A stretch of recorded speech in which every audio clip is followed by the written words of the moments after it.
Pero yung sagot na, hindi ba yun ang tungkulin namin, kumontra?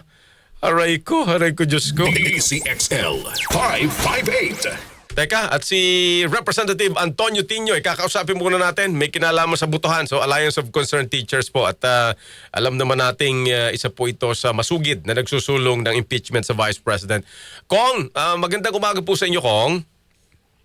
Good morning, Ricky. Good morning sa ating mga tagapakinig. Ano bang nababali-balita natin sa magiging botohan? At yung bang Monday, medyo nakakasigurado na po tayo sa Monday ng plenary voting, Kong? Yeah, yun ang nababanggit na sa Monday na. I think for sure ay by that time matatalakay na sa plenary yung impeachment. May mga bulong-bulong. Kanina inaalala ko, Kong, kasi sabi ko may isang nabasa rin ako, nabalita akong representative na hindi boboto doon sa plenary pero bumoto doon sa determination ng probable cause because the interpretation is it is a vote for the determination of probable cause. Pero iba daw labanan doon sa voting na for plenary kasi parang aakyat na yun sa trial. Anong kanyo doon? Para kasi may mga, 'di ba, may mga bulong-bulungan ng bayaran, no? Pagpe-pressure sa mga representatives. Ano bang tingin niyo diyan, Kong? Siguro may kanya-kanyang mga proseso ng pagdesisyon ang bawat miyembro. So kaya ngayon ko lang narinig yan, mayroon palang pagkakaiba dun sa boto sa komite at boto sa plenaryo. At least sa tingin nila, no? Of course, para sa akin, wala namang kaibahan yon. So, basta kung may batayan para sa impeachment, dapat bumoto para suportahan ito at para matuloy yung trial. Pero nga, alam naman natin, siguro may ibang mga considerations yung ibang mga members, lalo pa kung sa tingin nila sa kanilang constituency ay may mga taga-suporta ang vice-presidente. So yun naman yung factor doon. Pero yung paano nyo tinitimbang, Kong, yung mga tawag dito, intriga ng pressure, bilihan, kasi habang inaaral nga yung committee report, meron ng rules of impeachment. Paano nyo po sa Makabayan Block yan tinitimbang, Kong?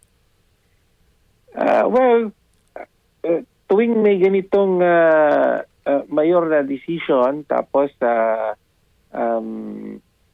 factor talaga yung politika, ibig sabihin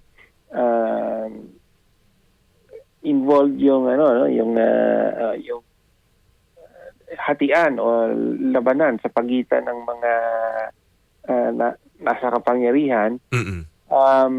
O yung anyway, ang lagi naman nating naririnig yan, no, na lalo na sasabihin ng kampo ng vice-presidente, nagkakaroon ng bayaran, ng bilihan ng boto, so on and so forth. As far as I know, ako, sa amin ay walang ganyan, no, pero as I said, hindi natin pwedeng sabihin wala talagang nangyayari ganyan. Pero sa lahat naman ng mga impeachment votes na nagdaan, hindi lang sa vice-presidente, kahit sa mga nakaraan, ay meron na rin ganyang sinasabi. No? So, para sa akin, ang mas importante ay tingnan natin yung mga issues mismo, no? Yung mga allegations na kinakaharap ng vice-presidente. So, meron bang naipakita ba na merong matibay na batayan ito o hindi? So, yun ang wag natin ilihis ang usapin dahil yun ang pinaka-basic dito. Right. And you're confident na magkakaroon po ng sapat na bilang, Kong, sa plenary voting? Yeah, I think walang problema na maabot yung 1/3.